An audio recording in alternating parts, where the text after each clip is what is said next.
Python tutorial इन हिंदी की web series में आपका स्वागत है। आज का टॉपिक है online GDP web tool. Online GDP web tool होता क्या है, ये पाइथन के अंदर क्या इसका इम्पोर्टेंस है और इसके अंदर हम पाइथन की किस तरह से प्रोग्रामिंग कर सकते हैं और इसके क्या अलग अलग फीचर्स है प्लेटफॉर्म के अंदर, हम वो जानेंगे। तो चलिए let start the online GDP web tools. GDB, जिसे जेएनयू डिबगर के नाम से भी जाना जाता है, इसमें वैरायटी ऑफ प्रोग्रामिंग लैंग्वेज में लिखे गए कोड में जो जो प्रॉब्लम्स आ रही है, ट्रबल शूटिंग्स आ रही है, उसको दूर करने के लिए इस्तेमाल किया जाने वाला एक पावरफुल टूल है। लेट्स इमेजिन, आप इमेजिन कर सकते हैं कि ये एक प्रकार का डिटेक्टिव टूल है जो आपके सॉफ्टवेयर के अंदर जो हम कोड लिख रहे हैं उसको क्या करता है, एनालिसिस करता है, उसकी एरर को फाइंड आउट करता है, एग्जामिन करता है उसके वेरिएबल्स को, ठीक है, आइडेंटिफाई करता है, जो जो एरर्स आ रही है, डिबग्स आ रहे हैं प्रोग्राम के अंदर, सबको आइडेंटिफाई करेगा, है ना, और फाइंड आउट करने के बाद उसकी प्रॉब्लम को सॉल्व भी करता है। तो ये है एक जीडीबी, जिसे हम जीएनयू डिबगर के नाम से भी जानते हैं। Features of online GDB compiler, क्या क्या फीचर्स होते हैं ऑनलाइन जीडीबी कंपाइलर के, वो जानते हैं।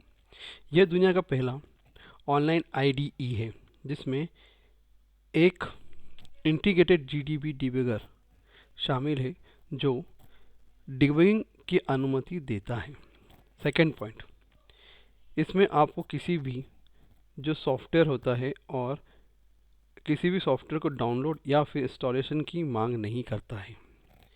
ऑनलाइन कोडिंग का आनंद लेने वाले कोडर के लिए एक उपयोगी वेब टूल्स है ये, जो बहुत अच्छा कोडिंग करते हैं इनके लिए बहुत सबसे अच्छा टूल्स है, क्योंकि उसको कुछ भी चीज़ डाउनलोड या इंस्टॉल करने की आवश्यकता ही नहीं होती। इससे सब कुछ ऑलरेडी अवेलेबल से, फीचर सब अवेलेबल से। यह एक रिलायबल प्लेटफॉर्म है जो अप्रत्याशित रूप से,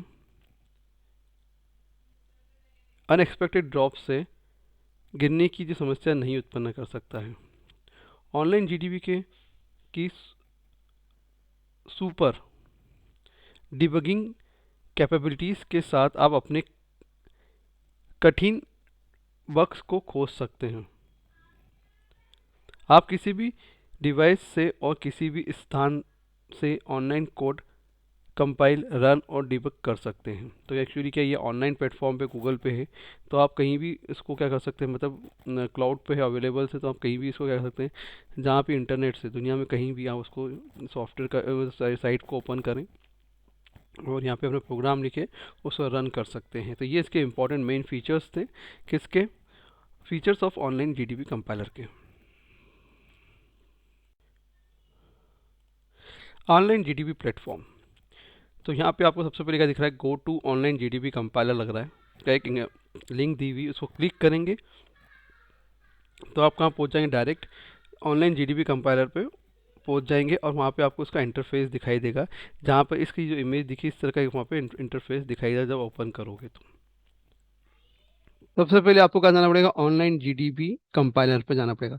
तो सबसे पहले मैंने क्या करा, गूगल सर्च पे ऑनलाइन जीडीबी कंपाइलर लिखा। जैसे ही मैंने उसको सर्च किया, सर्च करने के बाद मुझे ये ऑप्शन आया जीडीबी ऑनलाइन डिबगर।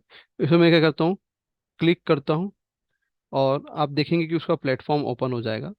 ये कहलाएगा जीडीबी प्लेटफॉर्म, या ऑनलाइन जीडीबी कंपाइलर बोल सकते हैं, प्लेटफॉर्म बोलेंगे। तो यूँ कह सकते हो, तो इंटीग्रेटेड डेवलपमेंट इन्वायरमेंट कंटेन करता है सेवरल ऑप्शंस को, और जो असिस्ट करता है कोडर की प्रोडक्टिविटी को।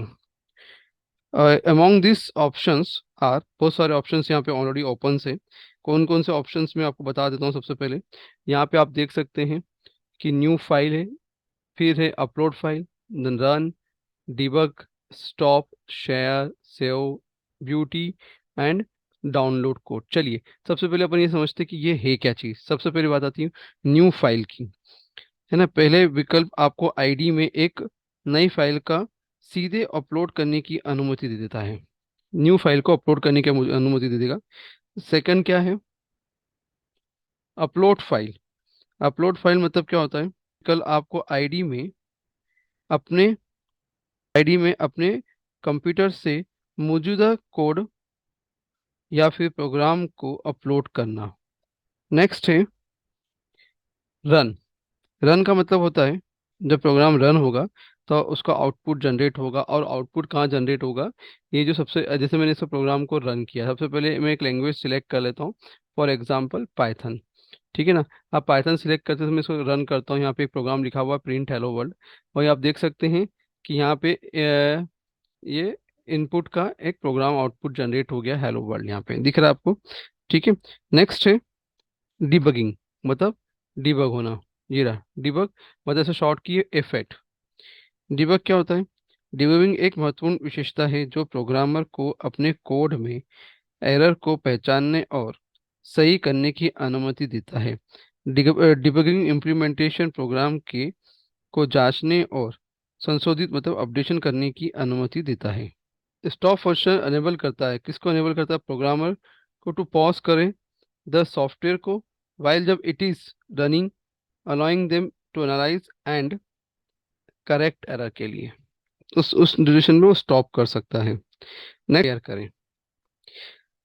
शेयर करना एक उपयोगी विशेषता है जो कोडर को, ये शेयर करना लिखा है, जो कोडर को अपना कोड त्वरित रूप से या फास्ट वे में अन्य के साथ शेयर कर सकते हैं। सेव का मतलब ये होता है कि जो भी प्रोग्राम आप लिख रहे हो, है ना, उसको आप सेव कर सकते हो अपने किसी भी ड्राइव में, और उस प्रोग्राम को कभी भी रीयूज कर सकते हो फॉर एनी पर्पस के लिए। ठीक है ना। तो ये सेव होता है। नेक्स्ट है ब्यूटी। कोडर सुंदर बनाने के लिए ब्यूटी विशेषताएं या ब्यूटी स्पेसिफिक को उपयोग कर सकते हैं। यह विकल्प कोड को दृश्य रूप में या डिस्प्ले के रूप में अधिक सुंदर और समझने में मदद कर सकता है। नेक्स्ट पॉइंट है डाउनलोड कोड। आप चाहो तो अपने जो कोड लिख रहे हो उसको डाउनलोड भी कर सकते हो सिस्टम के अंदर। नेक्स्ट है लैंग्वेज। यहाँ लैंग्वेज मतलब क्या होता है, यहाँ पे बहुत सारी लैंग्वेज आपको दिख रही है, किसी भी एक लैंग्वेज को आप सिलेक्ट कर सकते हो और उसमें अपना प्रोग्राम बना सकते हो। यहाँ पे C++, पाइथन, जावा, सब टाइप की लैंग्वेजेस के नाम दिए हुए हैं। जैसे ही आप उसको सिलेक्ट करेंगे, वो जिस भी लैंग्वेज को आप सिलेक्ट करेंगे वो उस प्लेटफॉर्म में कन्वर्ट हो जाएगा, और उसमें उस टाइप की प्रोग्रामिंग चालू हो जाएगी। जैसे पाइथन लिखो तो पाइथन को क्लिक करो तो पाइथन की प्रोग्राम होगी, सी में लिखोगे C++ की प्रोग्राम होगी, या फिर HTML को लिखो तो HTML की प्रोग्रामिंग चालू हो जाएगी। आप वहाँ पे HTML के प्रोग्राम लिख सकते हो इस प्लेटफॉर्म के अंदर। It is a multipurpose programming platform है। यहाँ पे हम मल्टीपर्पज हम प्रोग्रामिंग लिख सकते हैं यहाँ पे। जब हम इसको क्लिक करते हैं तो ये है कीवर्ड शॉर्टकट।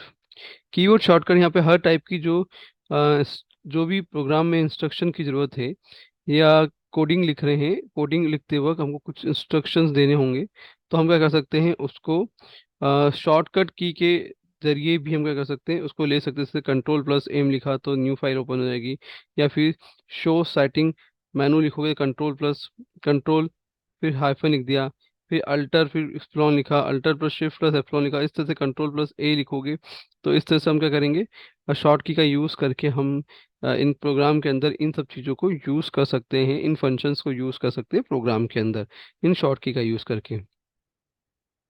और ये क्या है, दिस आर कॉल्ड सेटिंग, मतलब एडिटर थीम क्या होनी चाहिए, डार्क होनी चाहिए, कैसी चाहिए, फिर एडिटर मोड किस तरह से, नॉर्मल चाहिए या फिर इमेक्स चाहिए, विम चाहिए, फ़ॉन्ट साइज कौन सी मीडियम चाहिए, इससे ज़्यादा चाहिए, टेप की स्पेस क्या होनी चाहिए, मतलब ये सब चीज़ यहाँ पे लिखी हुई है। आप यहाँ पे सेटिंग पे जाके इन सबको थोड़ा अप एंड डाउन कर सकते हैं अपनी रिक्वायरमेंट के हिसाब से, आप जैसा चाहें उसको लिख सकते हैं और चेंज कर सकते हैं। तो ये था हमारा सेटिंग, जहाँ पे हम इसकी सेटिंग भी कर सकते हैं। अच्छा, अब एक नेक्स्ट पॉइंट क्या है, लेफ्ट साइड में आपको कुछ इंपॉर्टेंट पॉइंट दिया हुआ है। Create new project, my project, classroom, learn programming, programming questions, jobs, upgrade and log out. तो यहाँ सबसे इंपॉर्टेंट पॉइंट है कि आप अपने कोई भी प्रोजेक्ट ओपन कर सकते हैं, नया प्रोजेक्ट, उसके अंदर जो जो प्रोग्राम आपको सेव करना चाहते हो वो कर सकते हो। माई प्रोजेक्ट के अंदर ये होगी, अगर मान लो आपने जब बहुत सारे प्रोजेक्ट बना लोगे तो आपके एग्जिस्टिंग प्रोजेक्ट की इन्फॉर्मेशन माई प्रोजेक्ट के अंदर मिल जाएगी। इसको हम क्लासरूम पर्पज से भी यूज़ कर सकते हैं, लर्निंग प्रोग्रामिंग कर सकते हैं, लर्न कर सकते हो प्रोग्रामिंग, किस तरह से प्रोग्राम बनाना है, ये सब चीज़ मिलेंगे। उससे रिलेटेड कुछ क्वेश्चंस होंगे, प्रोग्रामिंग क्वेश्चन मिल जाएंगे। जॉब से रिलेटेड, उससे रिलेटेड कोई जॉब इन्फॉर्मेशन वही मिलेगी। अपग्रेड हो सकता है टाइम टू टाइम, और हम इसे अगर चाहें तो उसको लॉग आउट कर सकते हैं, क्योंकि मैंने अभी क्या है ऑलरेडी क्या करा है, उसको लॉग इन कर रखा है। इसके अंदर डॉक्टर सुमित जैन लिखा हुआ यहाँ पे दिख रहा है, तो हमने हमें ऑलरेडी लॉग इन कर रखा है, तो मैं जैसा कि आप देख सकते हैं कि ये ऑनलाइन जीडीपी इंटरफेस है। ये अलग अलग टाइप की लैंग्वेजेस के लिए या वैरायटी ऑफ लैंग्वेज के लिए हम इसका यूज़ कर सकते हैं इस प्लेटफॉर्म को। इस पर कई अलग अलग फंक्शंस अवेलेबल है। फाइल को अपलोड करना, न्यू फाइल को अपलोड करना, फिर जो एग्जिस्टिंग फाइल को उसको अपलोड कर सकते हो, सेव कर सकते हो, डिबग कर सकते हो। साथ ही साथ इसको आप जिस लैंग्वेज का यूज़ कर रहे हो उस लैंग्वेज में उस फाइल को सेव भी कर सकते हो। उसमें एक ब्यूटीफाई आइकन भी है जो बहुत यूज़फुल टूल है, या इसका यूज़ करके आप प्रोग्राम को ब्यूटीफुल बना सकते हो। इस तरीके से ये ऑनलाइन जीडीपी टूल बहुत ही इंपॉर्टेंट टूल है और अलग अलग लैंग्वेज के लिए हम इसको यूज़ कर सकते हैं। तो थैंक यू वेरी मच। आपको ये टॉपिक समझ में आया होगा और किस तरह से ऑनलाइन जीडीपी टूल हम यूज़ कर रहे हैं, आपको इसकी फंक्शनिंग भी आपको समझ में होगी। Again thanks. अगर आपको टॉपिक समझ में आया प्लीज़ फीडबैक देना ना भूलें और सब्सक्राइब करना ना भूलें।